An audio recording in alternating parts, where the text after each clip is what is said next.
ئەوی خۆی گەورەتان لێبیتن خوشکان و برایانی بەڕێزم لە ڤیددیوەیەکی تردا لە تاقیکردنەوەی دۆم هاتینەوە لاتان ئێستا دەست بە تاقیکردنەوەکەی دەکەین بە ڕوونکردنەوە ئینشاءڵڵا دەچینە دوێ بزانین لە مودەی چەند دقە دەتوانین ئیمتحانەکەی جواب دەینەوە گرنگ ئەوەیە پەلەی نەکەین و بە تێگەیشتنەوە یەک لە دوای یەک پرسیارەکان بڕۆین. 44 دقەمان هەیە حاليا دقەک ڕۆیە کەواتە پرسیاری یەکەم Sehen sich Kindern, die auf dem Gehweg spielen. Wie müssen sie sich verhalten? نزیک دەبیەوە لە منداڵان ئەو منداڵانەی کەوا لەسەر ڕێگا یاری دەکەن گێڤێک واتە ئەو ڕێگای سەرڕەسیفی دەکاتن لەو حاڵەتەی لەوێن دەرگەمەی دەکەن کەواتە چۆن هەڵسکەوت دەکەی یەکەمیان هوپن und weiterfahren هۆڕنیان بۆ لێ دەدەم ئەو جا دەڕۆم ڕاوەناستم نەخێر غەڵەتە langsamer fahren und bremsbereit sein خێراییم کەم دەکەمەوە و ئامادەیشم دەبیتن بۆ ئیستاپی ئەوەیان بەڵێ ڕێ تێدەچیتن unverändert weiterfahren den nachfolgenden Verkehr nicht zu behindern بێ ئەوەی کەوا دەستکاری خێراییەکەم بکەم بەردەوام دەبم لە ڕۆیشتنی بۆچێ بۆ ئەوەی کەوا هاتوچۆی دواوە یعنی نەما ڕێگر لە هاتوچۆی دواوە نەخێر کەواتە لەو پرسیاریدا تەنها وەڵامی یەکەم ڕاستە. پرسیاری دواتر Wie sollten sie sich verhalten تەمەشا بکەن لە فەرعچینە خێرایی با 30 کیلۆمەترە لە کاتژمێرێکدا دەستە چەپمان دایکە کە دەیبینین دەستە ڕاستیشمان منداڵەکە لەسەر پاسکلێکی سێتایی بچووک کەواتە حاڵەتەکە دەکرێت مەترسیدار بیتن auf Schrittgeschwindigkeit abbremsen ئەو خێرایی کە هەمانە 30 کیلۆمەتر لە کاتژمێرێکدا ئیستاپی لەسەر دەکەین ڕاستە unverändert weiterfahren نەخێر مەترسیدارە بۆی کەوا لەسەر و خێرایی بەردەوام بین و bremsbereit bleiben سێمیشیان ڕاستە کە جگەلەوەی کە ئیستاپ دەکەم خێرایم کەم دەکەمەوە دەبێت بێن بە بەردەوامی لەسەر ئیستاپی بیتن ئامادەکاریم کردبیت لە بۆ ئیستاپی. پرسیاری دواتر ڤیددیۆیەکە تەمەشای ڤیددیۆکەی بکەین بێکەوە پاسک لە پێشمان دەڕات خێراییشمان 50 کیلۆمەتر لە کاتژمێرێکدا تەمەشاکەن پاسەکە چوار فلاشی پێکرد ئەمە خێراییمان دادەبەزێنین حالی حاضر چوار فلاشی پێکرد وەکۆی کە لە فیلمەکەی لێمان دیارە هێشتا پاسەکە نەوەستایە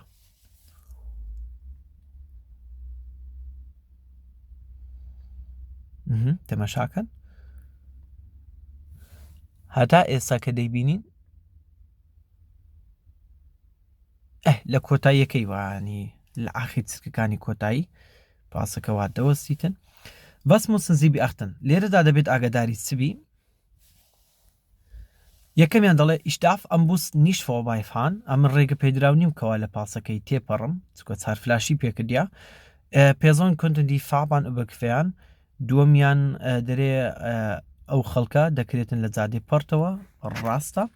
Ich darf am Bus mit Schrittgeschwindigkeit vorbeifahren زۆ خۆی ئەگەر پاس چوار فلاشی پێکرد بیتن هێشتا ڕاوە نەسابیتن بە هیچ شێوەیەک بۆت نییە کەوا بە پێشی بکەویەوە بەڵام وەکۆی کە بینیمان لێرەدا ڕاوەستا و ئەو کەسەش بۆی چوو کەواتە لەو حاڵەتەیدا ئەمن بۆی دەچم کەوە وەڵامی سێمیش ڕاست بیتن ich darf am Bus mit Schrittgeschwindigkeit vorbeifahren بەو خێرایی کە هەمانە حالیان دەتوانم کەوا لی تێپەڕم ئەوە وەڵامی منە وەڵامە ڕاستەکەش دەبینی لە کۆتای ئیمتیحانەکەی. پرسیاری دواتر Sie möchten in eine schmale Straße Radfahrer überholen لە ڕێگایکی تەسکدا دەتەوێتن پاسکە سوارەی یعنی بە پێش پاسکە سوارەی بکەویەوە wegen der Straßenbreite ist ein Seitenabstand zu ihnen von höchstens 50 cm möglich. لەبەر ئەوەی کەوا گوتمان ڕێگاکە تەسکە زۆر بەرین نییە ڕێگاکە لە کاتی بۆ پێشکەوتنەوەدا مەودای خۆت و مەودای پاسکلەکەی تەنها دەتوانی 50 سانتیم مەودای بدەیە چۆن هەڵسکەوت دەکەی Ich gebe vor dem Überholen ein kurzes Warnzeichen پێشەوەی بە پێشی بکەمەوە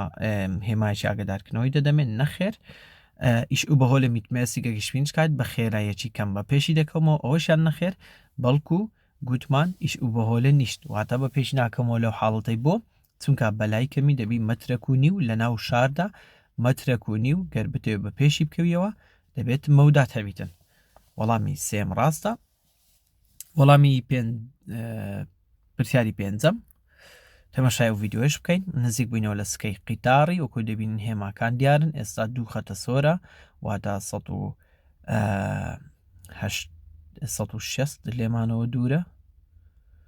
ئێستا 80 مەتر لێمانەوە دوورە دیتمان حاڵەتەکە ها سێ خەتی سۆر واتە 240 مەتر کە سکەی قیتار لێمان دوورە 2 خەتەکە واتە 160 مەتر لێمانە دوورە یەک خەتەکەش ئێستا حالێن واتە 80 مەتر سکەی قیتار لێمان دوورە بەڵام تەماشاکەن پاسکلێک وادێتن ئەو سیارەیە ئیشارەتی پێکرد کە دەیەوێت بە پێش پاسکلەکەی بکەویتەوە لەو حاڵەتەی worauf sollten Sie sich in dieser Situation worauf stellen Sie sich in dieser Situation ein لەو حاڵەتەیدا تشتشی لە مێشی خوددا دادنەی یەکەم دەڵێت der entgegenkommende PKW wird jetzt abbremsen und die Straßenmitte nicht überfahren ئەو ئۆتۆمبیلەی کە لە بەرامبەرمان دێتن حالیەن ئیستاپی دەکاتن و هەروەها ئەو هێڵەی ناوەڕاست نابەزێنیتن غەڵەتە دووەم der entgegenkommende PKW wird jetzt ausscheren und die Straßenmitte überfahren ئێستا دەردەچی یعنی خۆی لا دەدات بۆ لای سایدەکەی خۆمان و هەروەها ناوەڕاستی ڕێگاکەش تێدەپەڕێنیتن بەڵێ ڕاستە بۆ لەبەرەوە ئیشارەتی پێکرد دەیەوێتن لابداتن لە پاسکلەکەی خۆی لابداتن بێتن سایدی مەش ببەزێنیتن سێمیان der entgegenkommende PKW wird jetzt überholen ohne die Straßenmiete zu überfahren ئێستا دەڵێ بە پێشی دەکەویتەوە ڕاستە بە پێش دەکەویتەوە بەڵام دەرێتن یعنی ئەو هێڵەی ناوەڕاستی ڕێگاکەیە سنوورەکەیە نابەزێنیتن ist nicht möglich یعنی ناکرێتن کە بە پێش بکەیتەوە هێڵەکەی نەبەزێنیتن هەر دەبی هێڵەکەی بەزێن کەواتە لەو حاڵەتەی غەڵەتە تەنها وەڵامی دووەم ڕاستە پرسیاری شەشەم ڤیددیۆیەکی دیکەمان بۆ هات مابزانم سێم ڤیددیۆی ئەوە دەستە ڕاست و دەستە چەپ سیارە زۆر ڕاوەستایە پارک کرایە کەواتە تەمەشا و دیقەتی ئەو سیارە شینەی بدەن پیکاڤیە شینەکە ئۆکەی ها هینایە سەر بەگی گڵۆپی بەگی پێبوو هینایە سەر بەگی دەیەوێتن بەگدا بگریتن ماتۆڕەکیش بەرامبەرمان دێت ئەوە حاڵەتە کەمانە تەمەشاکەن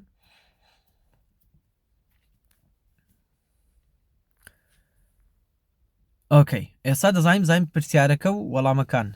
چۆنن Wie verhalten Sie sich jetzt چۆن هەڵسکۆت دەکەیت ئێستا دوای ئەوەی کە حاڵەتەکە دیت nach links ausweichen خۆم لا دەدەم بەرەو لای چەپ دەڕۆ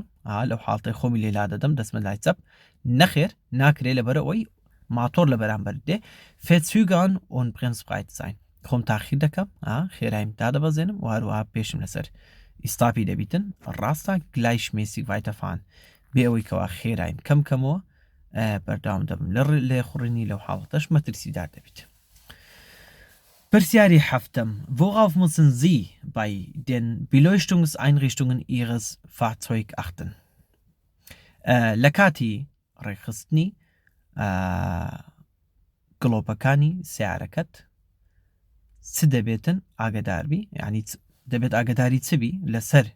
دەبێت ئاگداری چبی لەسەر ئەو گڵۆپانەی کەوا سیارەکەت هەیتی کەواتە لەو حاڵتەی هەم گڵۆپی پێشەوە دەکاتن و هەروەها گڵۆپی پشتەوەش دەکاتن لە کاتی ڕێخستنیان و بە شێوەیەکی گشتی دەبێت ئاگداری چبی یەکەم دەڵێتن Sie müssen funktionstüchtig sein دەڵێ دەبێت ئیش بکەن طبعا ڕاستە ئەگەر سوتابیتن لەو حاڵتە دێ بیگۆڕی Sie müssen sauber sein ئەوەشیان ڕاستە دەبێتن پاک بن خاوێن بن و سێمیشان Sie müssen vorschriftsmäßig angebracht sein واتە بە شێوازێکی تەواو ڕێکخرابن نەک خوار بن نەوەک زۆر بەرز بن کە لە ناو چاوی ئۆتۆمبیلی بەرامبەر بدرێتن بەڵێ ئەوەشیان ڕاستە دەبێتن تەنزیم کرابن بە شێوەیەکی ڕێک خرابن تەنزیم کرابن کەواتە هەرسێک وەڵام لێرەدا ڕاستە Wann müssen Sie vor einem Bahnübergang warten کەینێ دەبێت لە پێش سکەیەکی قیتاری بوەستی یەکەم wenn sich die Schranken senken کاتەکەوە ئەو شخانکەیە ئەوەی کەوا بەرز دەبیتەوە و دێتە پێشت لەو حاڵەتەوە شخانکەی پێ دەگوترێتن بەر حاڵە واسنەی کەوا دێتە خوارێ و بەرزەبتەوە دەڵێ ئەو کاتێکەوە wenn sich die Schranken senken واتە ئەو کاتێکەوە ئەو شرانکەیە دەستی بە جوڵەی کرد جوڵا بەرەو لای خوارێ دێتن لەو حاڵەتەی بەڵێ دەبێت بوەستی wenn rotes Blinklicht aufleuchtet کاتەکە گڵۆپە سوورەکە پێبوو هەندێک شتاسمبانی هەندێک بان و بەگانگیش هێزکەی قیتارکەوە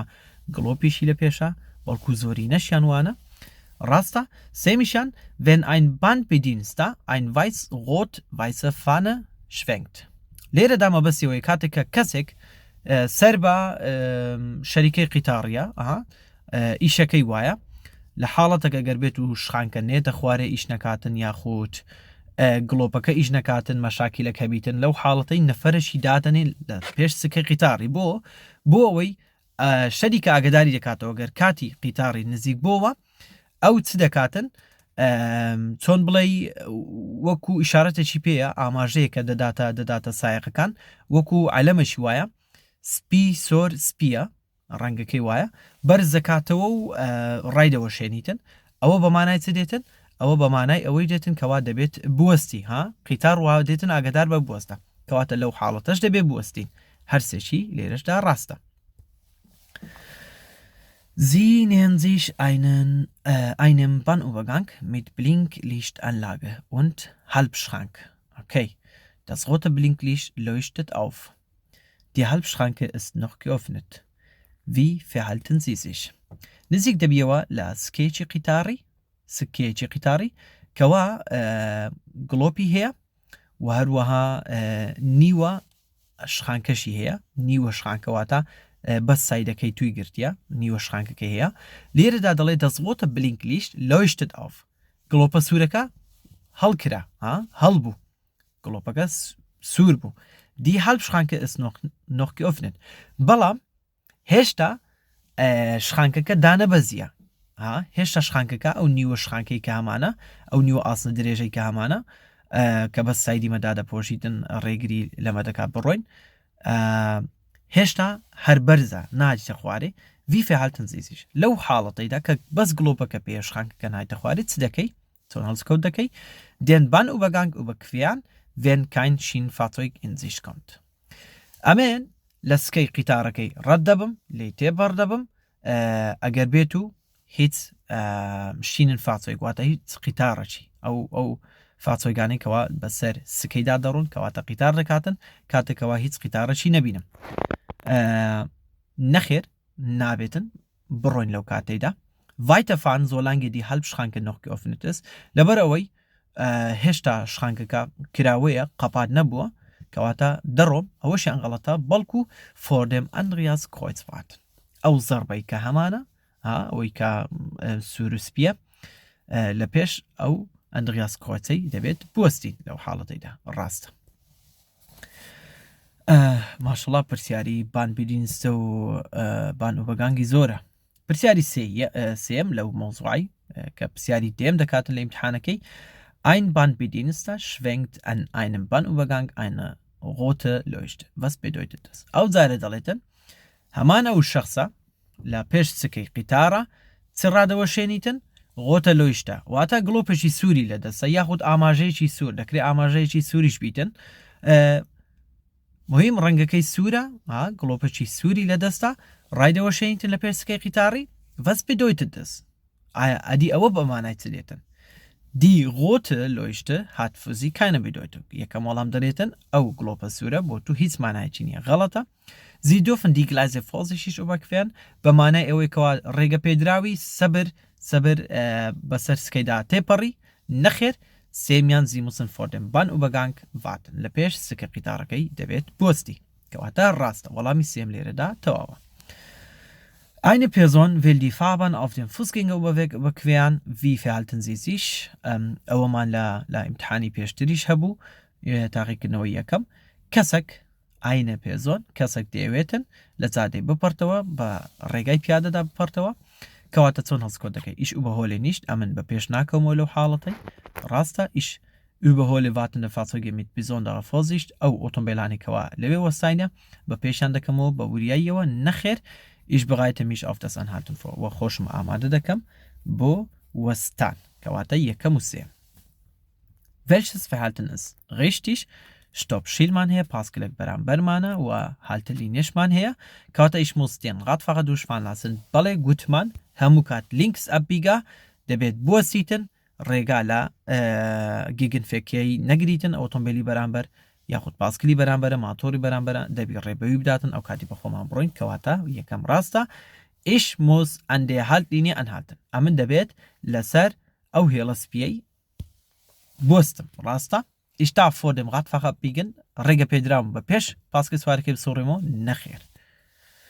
پرسیاری دواتر Sie fahren ein langsameres Fahrzeug auf einer Landstraße أتو أوتومبيلشي ليدخوري أوتومبيلشي سبر بخيراشي سبر ليدخوري Wie können Sie schnelleren Fahrzeugen das Überholen ermöglichen? چۆن دەتوانی کار ئاسانی بکەیت لە بۆ ئەو ئۆتۆمبیلانێکەوە سەریع دەڕۆن بۆ ئەوەی کەوا بە پێشت بکەونەوە Durch Ausweichen in eine Haltebucht کاتێک کەوا لا دەدەم لە وەڵامی یەکەم لا دەدەم لە بۆ هالتەبوخت لە تەنیشتی سایدەکان هەیە یعنی ڕێ مەجالێک هەیە مەجالێکی گچکەیە ڕێی سیارێکیان دوو سیارەیە دەتوانی لەوێ ڕابگریتن بەرحاڵ لەو حاڵەتەی دەتوانم لا بدەم لە بۆ وێندەر تاوەکو لێم تێدە پەڕ دەبیتن ڕاستە Durch Ausweichen auf den Seitenstreifen و لە حاڵەتەشی تریشدا هەیە کەوا ڕێ ئاسانکاریان بۆ بکەم کە خۆم لا بدەم بۆ سەرلێواری جادەکەی ڕاستە Durch Ausweichen auf den Parkstreifen و هەروەها لا دەدەم لە بۆ چێ لە بۆ ئەو شوێنانەی کەوا مەجای پارکردنی هەیە بەڵام ئەم لەو حاڵەتی تەنها لا دەدەم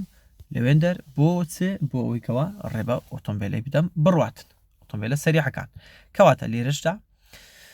فکرم بۆ هەرسێشی دەچیتن هەرسێشی دەبیت ڕاست بیتن پرسیاری دواتر was kann dazu beitragen Kraftstoff zu sparen und die Umweltbelastung zu verringern چ شتێک دەستە ناو ئەو بازنەی کەوا ئەتوو سوتەمەنی کەم سەرف بکەی وزەی زۆر سەرف نەکەی و هەروەها ژینگەی لێرەدا پارێزی واتە ژینگەی پیس نەکەی یەکەم Schon beim Kauf eines Kraftfahrzeugs auf den Kraftstoffverbrauch achten, Rasta, la kati karini automobilische agadari bi, aya au automobilike atude kari zandi serv dakaten, zan sutamani dachwaten, gut mal Rasta, duamian durch vorausschauendes Fahrweise zu einem gleichmäßigen Verkehrsfluss beitragen. بەشێوازێکی یەکسان لێ دەخڕم لە هاتوچۆدا بە شێوازەکەوە خۆم بپارێزم لە زۆری ستاپکردن لە زوو سەریح بوونەوە بەهەرحاڵ چاودێری ڕێگاکەی بکەم بە جوانی کەواتە ئەوەشیان دەکرێت ڕاست بیتن nach Möglichkeit öffentlicher Verkehrsmittel benutzen mit dem Fahrradfahren oder zu Fuß gehen دەڵێ تا بتوانی محاولە بکە ئەو ئامرازانەی کەوا لە بۆ هاتوچۆ دانراینە وەکو پاسە قیتارە تەکسیە ئەوانە بەکاربێنم یاخود ئەگەر شوێنەکە لێت نزیکە بە پاسکلی بڕۆ یان بە پیان ئەگەر دەگێ بە پیان بڕۆ یعنی تا بتوانی لە هەموو شوێنێکی بە سیارەی نەڕۆی کەواتە هەرسێکی ڕاستە پرسیاری دواتر Welches Verhalten ist richtig کامالسکۆت لێرەدا ڕاستە هەردووکمان ئەولەویەتمان هەیە ئەمن و ئۆتۆمبیلە کەسکەکە بەڵام هەردووشمان بۆ یەک ئاڕاستەی دەڕۆین کەواتە ئۆتۆمبیلە کەسکەکە بۆ دەسەڕاستی خۆی دەڕوە ئەو جا ئەم لە دووی دەڕۆم ئەو جا تراکتۆرەکە کەواتە ich darf als erster abbiegen وەکو یەکەم کەس دەسوڕێمەوە نەخێر ich darf erst nach dem PKW abbiegen بەڵێ ڕێگە پێدراوم دوای ئۆتۆمبیلە کەسکەکەی بڕۆم ich darf vor dem Traktor abbiegen بەڵێ ڕێگە پێدراوم کەوا لە پێش ئەو تراکتۆرەش بسوڕێمەوە پرسیاری دواتر Welches Verhalten ist richtig ئۆتۆمبیلە زەردەکەمان هەیە دەسەڕاستی خۆمانە لە ئاینمانشتڕاسی دەردێتن کەواتە لەو حاڵەتەش ئەو پرسیارەمان لە تاقیکردنەوەی پێشووتریش هەبوو ich muss warten Welche Kraftfahrzeuge dürfen eine so beschilderte Straße nicht befahren چ ئۆتۆمبیلێک ڕێگە پێدراونیە کەوا ئەگەر هێمایەکی وامان هەبوو لە سەرەتای ڕێگایەک ڕێگە پێدراونیەکەوە ئەو ڕێگای بەکاربینیتن بەو ڕێگایدا بڕواتن LKVs بەڵێ LKV چکە قەبارەی گەورەترە لە سیارەی پیکاویس حتما وێنەی سیارەکەش کرایە دەبان لە بۆ سیارەش ڕێگە پێدراو نییە سێمیان مۆتۆڕێدا نەخێر ماتۆر لێرەدا ڕێگە پێدراوە کەواتە ئۆتۆمبیل و گەورەتری ئۆتۆمبیلیشکە ئێلکاڤە. Wer darf in eine so beschilderte Straße einfahren? تەمەشا بکەن ئەو هێمایەمان هەیە نووسرا ئەنلیکە فخای واتە ئەو کەسێکە لەوێ دەژیتن فریە کەواتە چێ دەتوانیتن چێ ڕێگە پێدراوەکەوە لە شتراسەیەکی وە فەڕعێکی وە کە ئەو علامەتەی لێدرابیتن داخیل ببیتن بڤۆنە ئەو کەسانی کەوا لەوێ دەژین ڕاستە Fahrzeuge im Durchgegenverkehr ئەو ئۆتۆمبیلانێکەوە لە بەرامبەرەوە دێن نەخێر بزوخە دێ بڤۆنە سێمیان ڕاستە ئەو کەسێکەوە سەردانی ئەو ماڵی دەکات کەوا لەوێ نیشتەجێ کەواتە یەکەم و سێ. Welche Kraftfahrzeuge یاخود welche Fahrzeuge dürfen eine so beschilderte Straße nicht befahren? ئۆتۆمبیلێک Fahrzeuge خۆی بە گشتیە ناوەکی گشتیە کەواتە چ ئامڕازێکی هاتوچۆ گریمان چ ئامڕازێکی هاتوچۆ ڕێگە پێدراونیەکەوە لە فەڕعیشی وا داخیل ببیتن تەبعاً لێرەدا تەنها فاغێدا. پرسیاری دواتر ماشەڵڵاه ئەوانە بێک دەچن welche Fahrzeuge dürfen eine so beschilderte Straße nicht befahren ئەدی کام لەو ئامڕازانی هاتوچۆی ڕێگە پێدراونیکەوە لەو جادێش داخیل بن لێرەدا مۆتۆڕێدا ئۆکەی کەواتە ئەوەشمان زانی. پرسیاری دواتر welche Funktion übernimmt eine adaptive Geschwindigkeitsregelanlage AGR bei Kraftfahrzeugen? ئایا adaptive Geschwindigkeitsregelanlage گوتمان ئەو تعدیل سرعەیەکەوە بە مواسەفاتە تعدیل سرعی تەبیعیمان هەیە نۆرمال کە بەس خێرایی دادنێەوە بەڵام لێرەدا adaptive Geschwindigkeitsregelanlage واتە بەس تعدیل سرعەکە بەس ئەوە نییە خێرایی دابنێەوە بەڵکو هەندێک مواسەفاتی دیکەش هەیە کەواتە لێرەدا ئەگەر سیارەیەک ئەو سیستەمەی هەبیتن ئەو تعدیل سرعەیە بە مواسەفاتی هەبیتن چ کارەشی هەیە ئەو سیستەمە چ کارەشی هەیە چ ئیشەشی دەکاتن یەکەم das System bremst selbstständig wenn es ein vorausfahrendes Fahrzeug mit geringer Geschwindigkeit erkannt hat. کاتێکەوە ئەو سیستەمە زانی کە ئۆتۆمبیلێک لە پێشت دەڕواتن خێرایەکەی کەمترە لە خێرایەکەی تو کەواتە لەو حاڵەتەی بەخۆی ئیستاپی دەکاتن بەڵێ ڕاستە بۆ لەبەرەوەی گوتمان سیستەمەکە بە مواسەفاتە لەو حاڵەتەی بەخۆی ئیستاپ دەکاتن بۆ ئەوەی کەوا خێرایەکەی خۆی لەگەڵ خێرای ئۆتۆمبیلی پێشەوە بگونجێنیتن. دووەمیان das System hält immer den vorgeschriebenen Sicherheitsabstand zum vorausfahrenden Fahrzeug ein. دەرێ ئەو سیستەمە دەتوانی هەموو کات ئەو مەودای سەلامەتی کە لە بینی خۆت و ئۆتۆمبیلی پێشەوە پێویستە هەموو کات ئەو مەودە سەلامەتی جێبەجێ بکاتن نەخێر لێرەدا غەڵەتە خۆی ئەو سیستەمە دەتوانی تەنزیمی بکەیت دەتوانی بۆ خۆت دای بنێەوە ڕێکی بخەی کەوا لە مەودای ئاگدارت بکاتەوە ئەو مەودایە زیاد کەمتر نەبیتن بە خۆت ئەگەر دای بنەی بەڵێ بەڵام هەموو کات نییە کەواتە تەنها دەبێت بە خۆت دابنەی غەڵەتە. سێیەمیشیان das System beschleunigt selbstständig bis zu einer vorher eingeschalteten Geschwindigkeit. تەواوە ئەوەیان گوتمان حاڵەت یەکەم کاتەکە سیارەك لە پێشت بیتن خێرایەکی کەم بیتن ئیستا بەخۆی دەکاتن خێراییەکەش کەم دەکاتەوە لەگەڵ خێرایی ئۆتۆمبیلی پێشەخۆی دەگونجێنی بەڵام ئەگەر خۆت لا بدەی بێ سەرسایدش کە هیچ ئۆتۆمبیل لە پێش نەبیتن ئەو خێرایی کە ئەتو دادنایە گریمان لەسەر 130 کیلۆمەتری دادنایە ئێستا 100 دەڕۆین بۆ لەبەرەوەی ئۆتۆمبیلی پێشەخۆمان 100 ڕۆیشتیە ئیستاپی کردیە بە خۆی سیستەمەکە بەڵام ئەمن سایدم گۆڕیە لەو حاڵەتەی ئەو خێراییەکەم تەنزیم کردیە دەستکاریم نەکردیە 130 کیلۆمەترەکە کەواتە لەو حاڵەتەی بەخۆی سیستەمەکە بەخۆی سرعەتەکەی زیاد دەکاتەوە هەتا دەگەینەوە سەر ئەو سرعەتەی کە ئەتو تەنزیمت کردیە واتە هەتاوەکو 130 بەڵێ ئەوەشیان ڕاستە یەکەم و سێم. Womit müssen Sie hier rechnen? تەمەشا بکەین بەفرە زستانە ئەو هێمایشمان هەیە لێرەدا حساب بۆ چ دەکەین mit Fußgänger auf der Fahrbahn دەکرێت خەڵکی پیادە لەسەر ڕێگا بیتن بەڵێ ڕاستە لەبەرەوەی هێمای کە هەمانە mit Blendung durch die tief stehende Sonne بۆی کەوا ڕۆژ لە ناو چاوت بدات نەخێر هیچ معنایەکی نییە سێمیان mit einem verringerten Seitenabstand zum Gegenverkehr. دەبێت حیساب بۆ ئەوەش بکەی دەکرێت کاتێکەوە ئەمنۆ ئۆتۆمبیلی بەرامبەر لێکتری تێپەڕین مەودایەکی زۆر کەممان لە بیندا هەبیتن لەبەرەوەی ڕێگاکە بەرە تەسکێکی پێوە دیارە ڕاست پرسیاری دواتر worauf sollten Sie sich hier einstellen لێرەدا دەبێت خۆت بۆ چ ئامادە بکەی بارانێکی زۆر بەخۆر دەباریت خێرایشمان 80 کیلومتر لە کاتژمێرێکدا لە کوێینە لە ئۆتۆبانی ئێلکاڤێکیش لە پێشمانە بزانین وەڵامەکان auf eine schlechte Sichtbarkeit meines Fahrzeugs لێرەدا بەوەی کەوە ئاسی بینین لە پێشم زۆر خراپە ڕاستە پێم ڕاستە دومیان auf einen verlängerten Bremsweg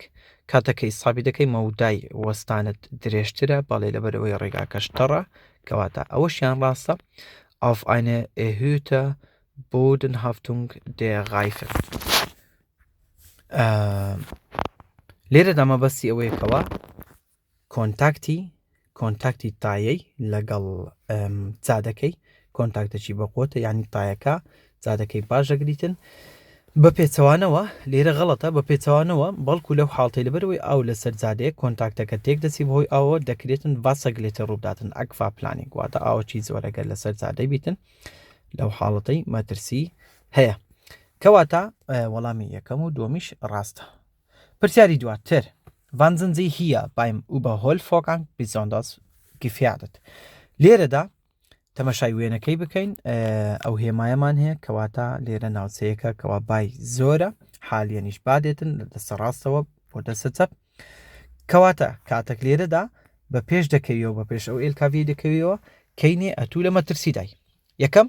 beim Fahrstreifenwechsel nach dem Überholen دوای ئەوەی کەوا پێش کەتیەوە بە پێشەوە ئێلکاڤی کەوتیەوە سایدی خۆت دەگۆڕیەوە دەچیەوە سەر سایدی دەسە ڕاستی خۆت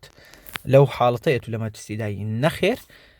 beim Herausfahren aus dem Windschatten des LKW لێرەدا لەبەرەوەی بایەکە لە لای ڕاستەوە دێتن کەواتە بایەکە کە بە ئێلکاڤیەکەی دەکەویتن لە هەردوو تەنیشتەکانی لە پێشەوە لە دواوە بۆی دەردەچیتن بایەکە بە قووەتریشە زەختەشی زیاترە کەواتە لەو حاڵەتەیدا کاتێک وەڵامی یەکەم کاتێک و دەردەچی نزیک دەبێەوە لە دواوی ئێلکاڤیەکەی لەو حاڵەتەیدا بایەکی زۆر بە قووەت لێت دەداتن ڕاستە beim Einfahren in den Windschatten des LKW وارووا کاتێکەوە ئەتوو دەردەچی لە ئێلکاڤیەکەش دەردەچی لەو حاڵەتەی لە دیوی پێشۆش بایەکی زۆر زەختەشی زۆر چکە ئێلکاڤیەکە دەیگەڕێنەوە بەو دیوەیدا دێتەوە ڕوبەڕووی زەختەشی پای زۆر دەبیەوە کەواتە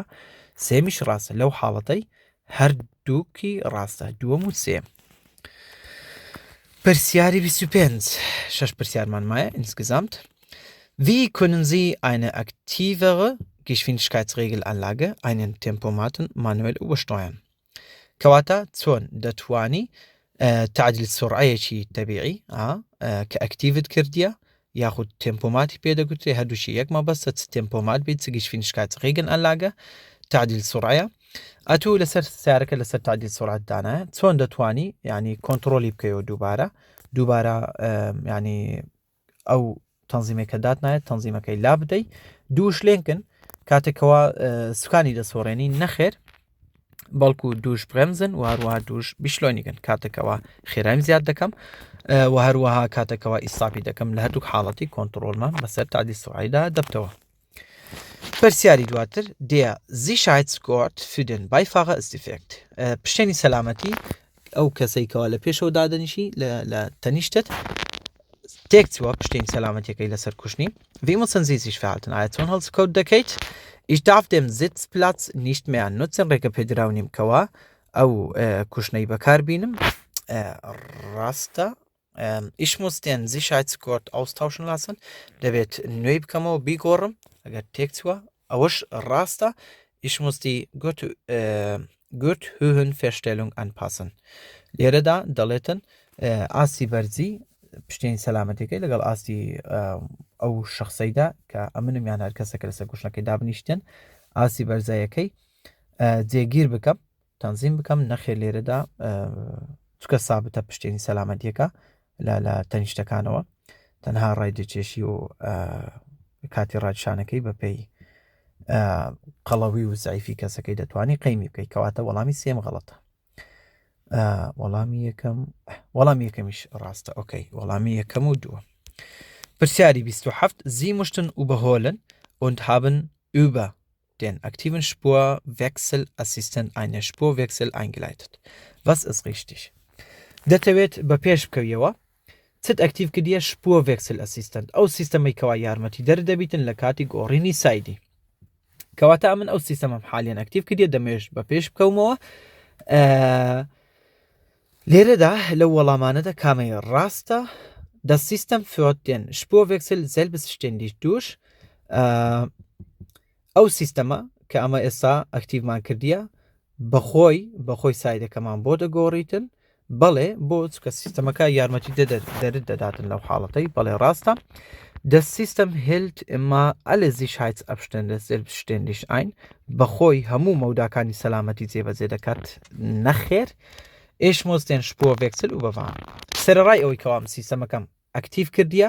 سیستەمەکە سایدەکەم بۆ دەگۆڕیتن بەڵام مانای ئەوەش نییە کەوا ئەم دەستە موشەکی بەردەم بەڵکو دەبێت چاودێری حاڵەتەکەش بکەم لە کاتی گۆڕینی سایدەکەی واتە دەبێت چاودێر بم ڕاستە یەکەم و سێم پرسیاری 28 زۆری خاند ئەو ئیمتحانەت کە شەرحیاتەکی زۆری تێدا بوو پرسیارەکانی تا ڕادێ قڕس بوون In welcher Situation kann eine aktive Spurwechselassistent sinnvoll eingesetzt werden?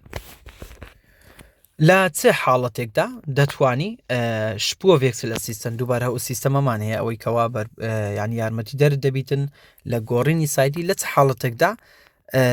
مانادارە بەوەی کەوا ئەو سیستەمەی بەکاربیێنی لەکوێ بتوانی بەکاری بێنی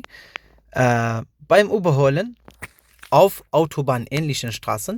لەو حاڵتەی کەوا ئەم بە پێش ئۆتۆمبیلەشی دەکەمەوە لەسەر چ ڕێگایەکی ئەو ڕێگانەی کەوا وەکو ئۆتۆبانن ینی سایدی زۆری تێدایە و ڕێگای دوور و درێژیشن ڕاستە beim Überholen auf Straßen ohne Markierung لە کاتی پێشکەوتنەوە لە حاڵەتی پێشکەوتنەوەدا لە سیارێکی تر لەکوێ لەو ڕێگانەی کەوا بەبێ هێڵکارین نەخێر beim Überholen auf Autobahnen بەڵێ ڕاستە کاتێکەوە بە پێش دەکەویەوە لە کوێ لە ئەوتۆبانی کەواتە یەکەم و سێم ڕاستە پرسیاری پێشکۆتایی Sie nutzen während der Fahrt den aktiven Spurwechselassistent لە کاتی لێخوڕیندا دووبارە ئەو سیستەمەی بەکاردێنینەوە سیستەمە چیتکە عفوان شپووەڤێکسل نییە بەڵکو شپووە هالتە ئەسیستەنت ئەو سیستەمەیەکەوە یارمەتی دەرد دەبیتن ئەتوو لە کوێ بمێنیەوە لەناو ئەو هێڵکاریەی لەناو ئەو سایدەی کە هێڵکاری کرایە لە بۆت لەوێن دەربمێنیەوە یارمەتی دەرتە Wie können Sie diese Fachassistenzsystem im Falle des Systemeingriffes manuell übersteuern کەواتە چۆن دەتوانی ئەو سیستەمەی لە حاڵەتە دەتوانی ئەو سیستەمەی دووبارە کۆنتڕۆل بکەیەوە دووش بیشلۆنیگن لە کاتی لێخوڕین خێرایی سەریع دەکەی دووش بیشلۆنیگن نەخێر ئەوە سیستەمی تعدیل سرعە دەتوانین لەو حاڵەتەی کۆنتڕۆڵما بەسەردابیتن کەواتە دووشگەیگن لێنکن بەڵێ کاتێکەوە بۆ نمونە سیارەکەت لە سایدەکەی دەردەچیتن دەهینەوە باشە لەو حاڵەتەی بەڵێ و سێمیشیان دووش بتێتیگن دەست بلینکاس کاتێکەوە ئیشارەتیش پێ دەکەم کاتێکەوە ئیشارتیش پێ دەکەم لەو حاڵتەش بەڵێ تەواوە کەواتە دووەم و سێم بەڵێ دووەم و سێم لێرەدا ڕاستە پرسیاری کۆتایی ماشەڵە بوو بە ڤیدیۆ بزانین لە ناو شاردا دەڕۆین خێرای من 50 کیلۆمەترە لە کاتژمێرێکدا بزانین چمان دێتە پێش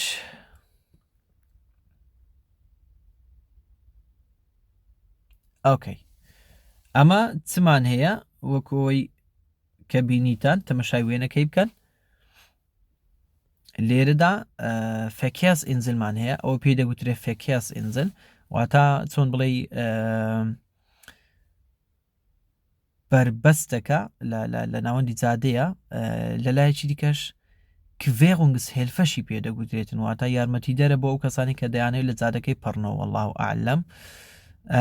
بەڵام وەکو نیشانەکە نیشانەی فێکێس ئینزلە بەڵێ لێرەدا ئەمە شوت شتایفنمان هەیە شوت شتایفن واتە ئەو هێڵە ئەو ڕێگای پاسکلی کەوا لە بۆ پاسکلیە لێرەدا پیکاڤیەکە تەمەشاکەن سایدی شوت شتایفنی پاسکلەکەی بەزاند لەو حاڵەتەی ئەمە ژوان نزیک دەبینەوە کەواتە زوو گەیشتە سەرسەری پاسکلەکەی ئایا تەبان لێرەدا پرسیارەکە لەوانە پێمان برێتن چ دەکەی لێرەدا لەو حاڵەتەی ئاتوش وەکو پیکاڤیەکەی دەکەی یاخود ئەمە چ دەکەین لەو حاڵەتەی چکە لە کاتی بە پێشکەوتنەوە مەودامان نابیتنەوە مەودای کە پێویستە لە بینی خۆم و پاسکلەکەی هەبیتن کە مەترەکوونیوە لەو حاڵەتەی زۆر بەرە تەسک دەبیت ئیش فێغینگە مانی گشتینیشکایت ئەم خێرایەکەم کەم دەکەمەوە بەڵێ معقولە ئیش بێ هاتمانی گشتین شکایت بای نەخێر معقول نییە خێرایەکەی خۆت کە چەندە 50 کیلومتر لە کاتژمێرێکدا هەر ئەوەندە تەبی نە ئیش و بەهۆلە دیغات فاغەغن جوانە ئەمن بە پێش پاسکە سوارەکەی دەکەمەوە نەخێر بە پێشی ناکەمەوە جەماعەت ئەمن ئەگەر لێرە ساقیتیش بم بە پێشی ناکەمەوە کەواتە ئەوە کۆتا پرسیار بوو ئەم تەنها وەڵامی یەکەم هەڵبژات بچین دەرەنجامەکەی بزانین چییە 5 قەشمانی امتحان مایە تقریبا 5 دقیقە بسم الله چەند فێلە پونکتە ماشەڵڵا کەواتە هیچمان غەڵەت نەبوو لێرەدا ناجح بووین الحەمدولله هیوادارم هەمیشە هەواڵی خۆشتان لێ ببیستم کەوا بە 0 فێلە پونکتەی دەرچوو بن لە ئیمتحانی هیچ هەڵەیەکمان نییە وەکۆی دیتان لە خوای بە زیاد بیتن لە گڕونشتۆف پرسیارە سەرەکیەکان بنەڕەتیەکان و هەروە لە دە پرسیاری کۆتاییش کلاسە بیەکەی هیچ غەڵەتێکمان نەبوو سەرکەوت و سەرفراز بن تکایە سبسکرایبی کەناڵەکەمان بکەن لایکی ڤیدیۆکانمان بکەن تا بتوانن پشگیریمان بکەن سپاسان دەکەین لە تیکتۆک و لە یوتیوب لەگەڵتانین بە بەردەوامی و لە بیریشتان نەچیتن کەوا کۆرسی تایبەتمان هەیە بۆ ئامادەکردنی ئیمتحان یعنی ئامادە دەکەین لە بۆ ئیمتحانی لە ماوەی 45 ڕۆژدا ئینشاءالله سەرکەوت و سەرفراز بن